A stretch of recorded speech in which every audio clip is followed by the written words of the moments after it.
현장을 향한 이재명 대통령의 광폭 행보는 어제도 이어졌습니다. 한강 홍수 통제소, 또 이태원 참사 현장 방문, 두 번째 현장 방문의 키워드는 안전이었습니다. 어제 모습 돌아보고 오겠습니다. 세월호 문제도 그렇고 또 얼마 전에 있었던 이태원 참사도 그렇고 오송 지하차도 뭐 이런 것도 보면 조금 신경 썼으면 다 피할 수 있었던 그런 재난 사고들이죠. 최소한 이재명 정부에서는 그런 일은 절대로 보여줄 수 없다라는 점을 좀 분명하게 좀 말씀드리고 싶습니다.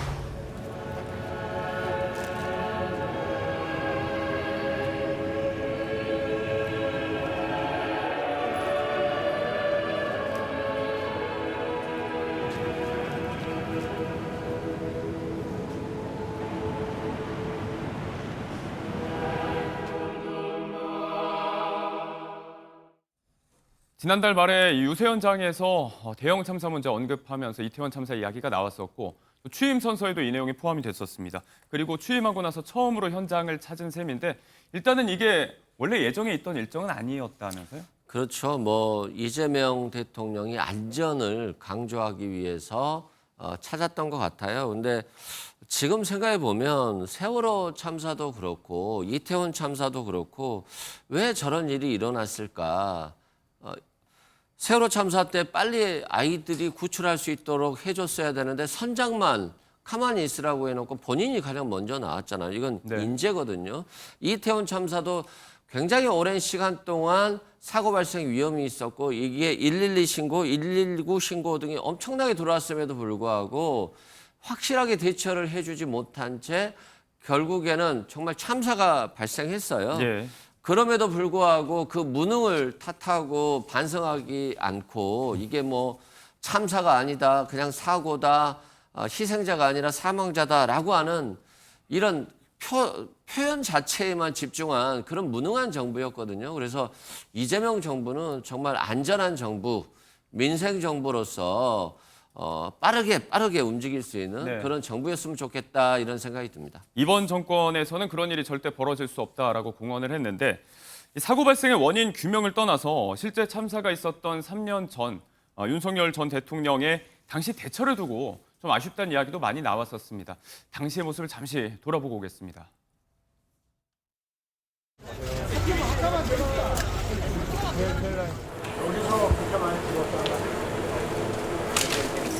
그럼 여기에 인원은 얼마나 있었길래 여기서 몇십 명이 어디 쌓여나요?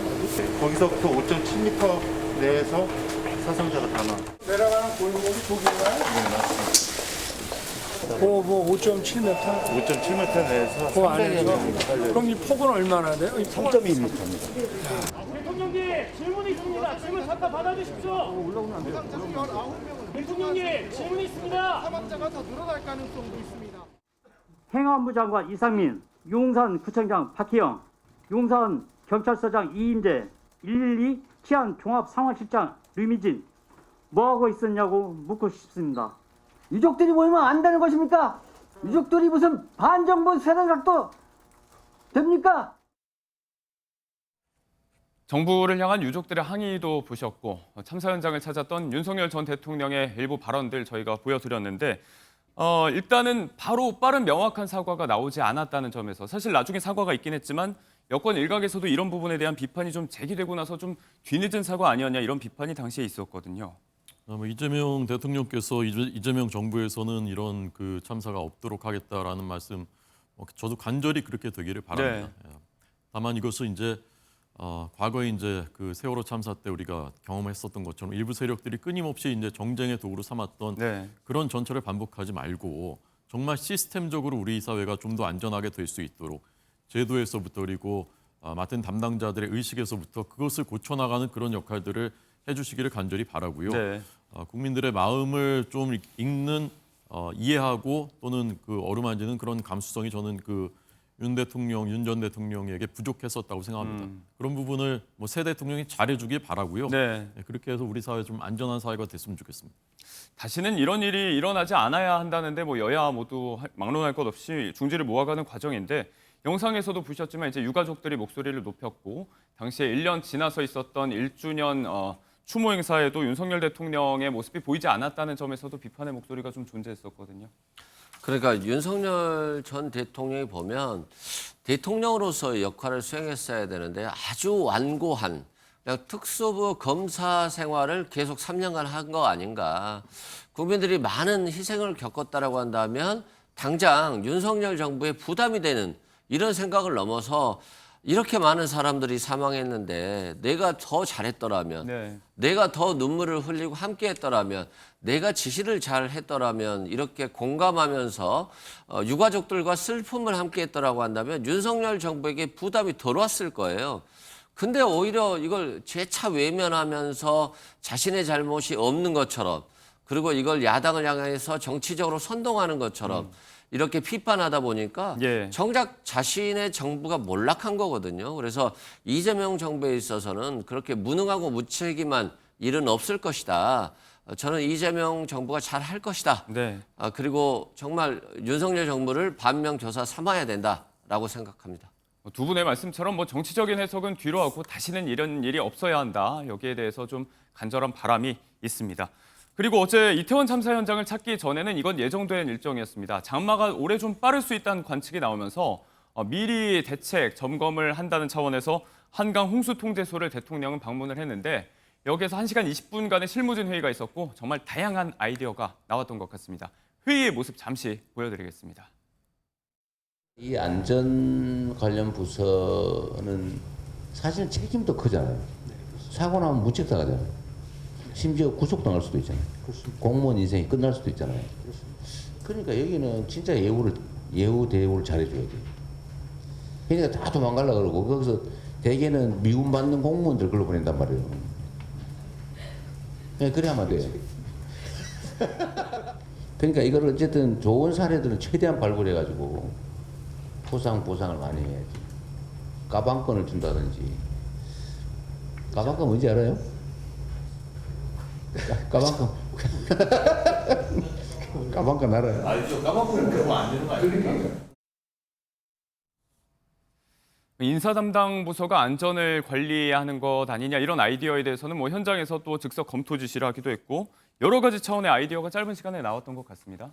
네, 정말 좀 달라진 모습이고요. 이게 뭐 형식적이고 마치 그냥 대통령이나 안전관리부서장이 회의에 가서 그냥 관리하고 있는 척만 하고 있는 게 아니라 그 자리에서 실제 소통하고 듣고 결정하고 또 거기에 나온 좋은 아이디어는 다음에 뭔가 빨리 결정을 내려주겠다 이런 모습들을 보이니까 네. 저는 굉장히 다행이다라고 생각되고 까방권이란 말을 저도 처음 들어봤거든요. 네. 까임 방지권이더라고요. 전혀 모르셨어요? 이 얘기에 대해서? 몰랐습니다. 네. 그래서 정말 어려운 일, 위험한 일을 스스로 먼저 한 분들에게는 또 자신의 잘못이 있었을 때는 조금 더 면책이나 용서해주는 어떤 그런 것이더라고요. 그래서 정말 위험을 무릅쓰고 열심히 하고 또 자신의 잘못 허물에 대해서는 또 용서해 줄 수 있는 그런 공직 문화가 됐으면 좋겠습니다. 네, 그간에 뭐 공무원들 간에서 안전관리 부서에 대해서는 책임질 것도 워낙에 많고 경무가 있다 보니까 좀 기피 부서다 이런 이야기, 마인드가 있었는데 일종의 안전에 대한 생각 자체, 근본적인 인식 제고가 필요하다는 차원의 대통령의 강조가 있었습니다. 현장을 방문해서 현안을 깊숙이 들여다보고 이렇게 또 즉석 지시하고 이런 스타일이 또 어제 또 드러났던 하루였는데 이 이야기도 해보겠습니다. 지난 NSC 회의에 이어서 이재명 대통령은 또 한 번 이 노란색 구형 민방위복을 입고 등장을 했습니다. 5일 당시에는 그래서 이제 전 정권의 청록색 복장과 노란색 복장이 좀 같이 뒤섞이면서 이 부분에서 또 이제 혼선 아닌 혼선이 좀 있기도 했거든요.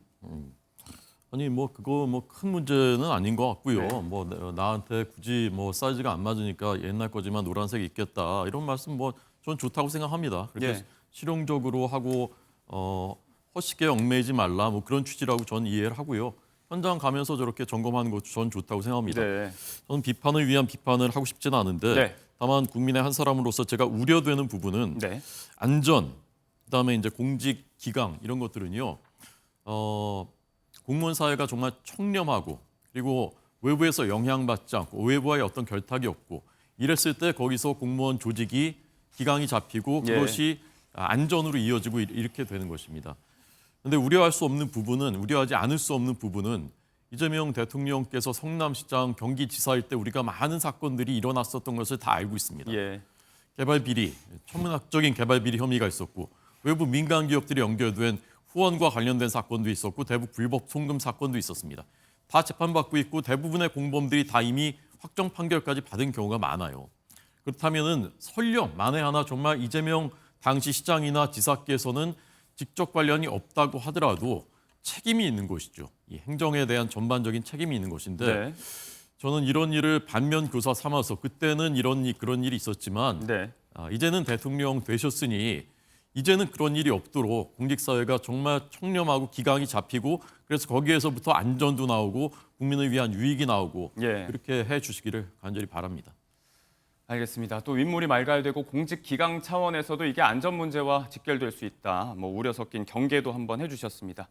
이런 가운데 이재명 대통령의 취임 첫 주 국정 지지율을 알아볼 수 있는 여론조사 결과가 들어와 있습니다. 일단 전국지표 조사 결과 9일부터 이뤄진 평가고요. 국민 53%가 국정 운영 잘하고 있다. 19%가 부정평가를 내놨습니다. 일단은 과반의 여론이 긍정적인 평가를 하고 있어요. 실제 이제 53% 정도를 높다라고 볼 수는 없죠. 정권 초기이기 때문에 당연히 더 높아야 되는데 이번 대선 과정에서 봤듯이 굉장히 분열적이었거든요. 국민의힘이 내란으로 치러진 선거임에도 불구하고 42% 가까운 지지를 받았어요.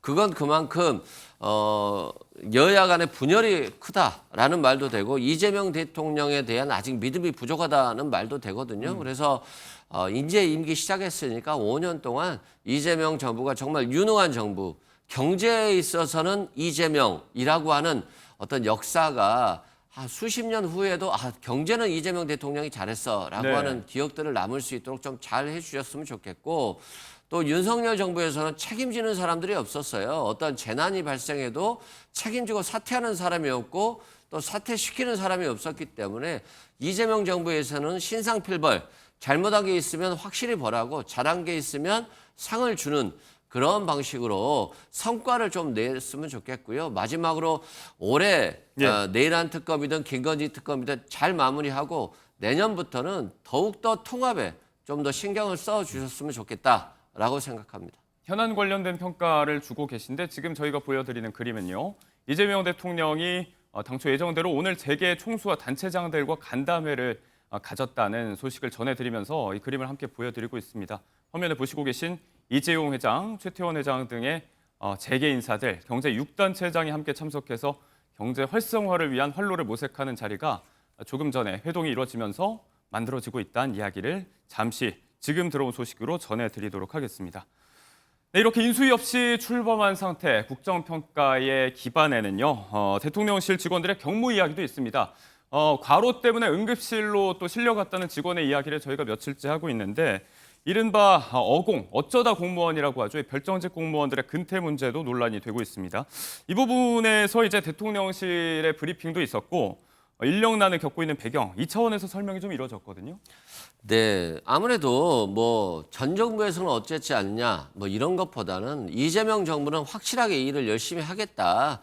일하는 공무원들을 두지 놀게 하지 않겠다라고 하는 의사가 확실한 거니까 예. 전 정부에서 좀 더 차기 직장을 구할 때까지 좀 기다려줘야 되지 않냐. 이건 그냥 인정의 문제인 거잖아요. 예. 좀 냉정하게 국민의 세금 문제이기 때문에 다소 냉정하더라도 국가의 기강을 바로잡는다는 측면에서는 스스로 그만두는 게 맞을 것 같고요.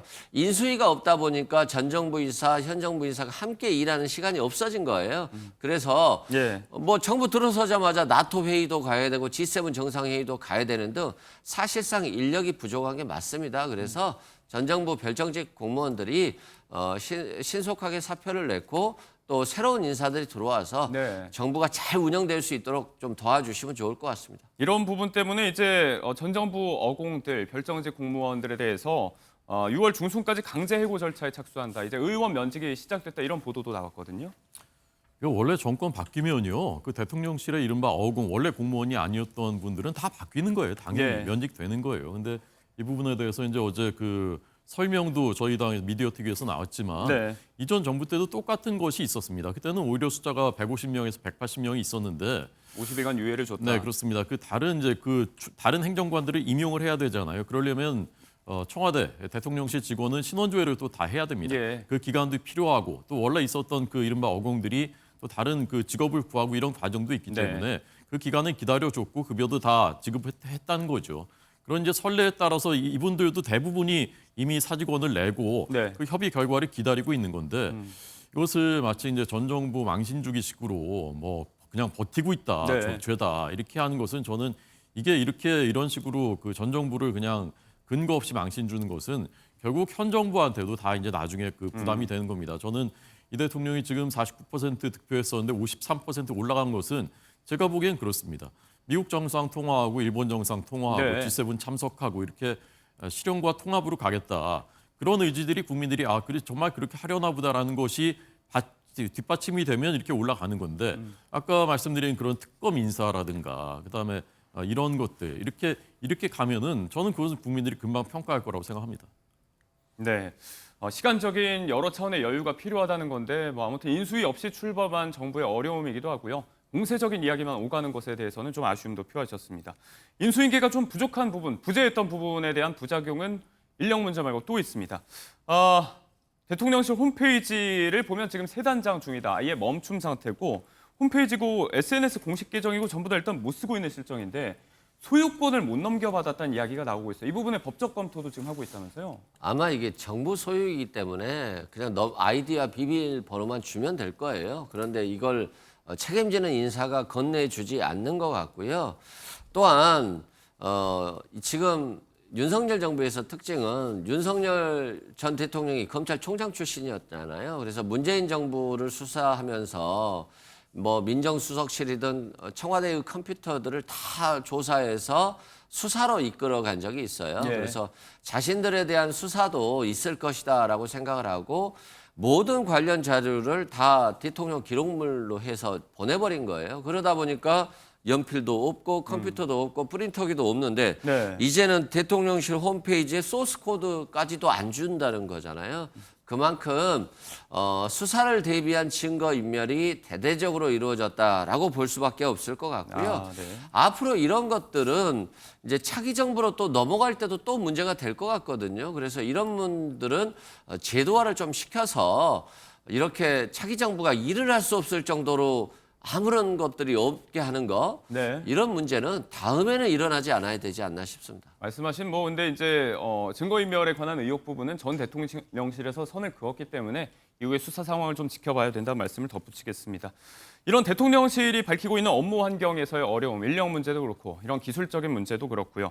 일단 부위원장님께서 말씀하신 대로 다음 주에 당장 G7 일정이 있고 나토 참석도 좀 불투명하고 이제 또 가을에는 에이펙도 있고 산적한 현안들, 외교 현안이 너무 많은데 지금 또 이제 안보실의 경무 논란도 불거지고 있더라고요. 잘 진행이 될 거라고 어떻게 보십니까? 새 정부 대통령이 탄생하면요. 경무 다 경무예요. 다 힘듭니까? 모든 대통령실 직원들이 새벽 6시 출근하고 밤에 거의 퇴근 못하고 늘 그런 겁니다. 그것은 개인들한테는 안타깝고 죄송한 일이지만 예. 국가를 위해서 하는 것이니까 이제 그렇게 또 이제 하시는 거죠. 지금 이제 나토 정상회의 오늘 보도 보니까 참석을 검토하는 쪽으로 선회한다라고 하는데 저는 개인적으로 굉장히 높이 평가하고요. 예. 많은 실무적인 의전 준비 이런 것 때문에 다 경무가 많겠지만 사실 제일 중요한 것은 우리 대통령이 가서 어떤 태도를 보이느냐, 대한민국이 앞으로 이렇게 나아가겠구나라는 그 방향을 네. 외국의 우리 동맹 또 그 정상들이 어떻게 평가하느냐 그 부분이에요. 저는 그 부분에 대해서 이 대통령이 지금까지 제기되어 왔었던 의혹 또는 불신, 의구심 이런 것들을 해소시키고 오시기를 바라고요. 네. 제일 중요한 건 대통령의 그런 준비입니다. 사실 실무적으로 아무리 잘 돌아가게 해도 그게 안 되면 아무 소용이 없어요. 차라리 안 가느니만 못하는 네. 것이거든요. 그렇게 해주시기 바라고요. 저는 소스 코드까지 삭제했다 이런 게 어떻게 된 건지 정확한 경위는 모르겠지만 네. 정말 그렇게 했다면 그건 잘못된 거죠. 그런데 문재인 정부 때 저도 이제 그때 앵커할 때 다 생각이 생생하게 나는데 네. 그때 청와대 수석이 나와가지고 민정수석실 박근혜 정부 때 캐비넷에서 무슨 문건이 발견됐다라고 하면서 천지가 요동할 것처럼 해가지고 하고 그랬었어요. 예. 나중에 보니까 아무 위법성이 없었던 것이죠. 이런 일 없도록 앞으로 아까 말씀하신 대로 제도적으로 좀 어떤 그 시스템을 잘 마련했으면 좋겠습니다. 당장 주말에도 캐나다로 출국하는데 대통령이 데뷔 무대에서 어떤 방점을 찍는지가 결국은 중요하다는 말씀입니다. G7 이후에 한번 보도록 하겠습니다. 네.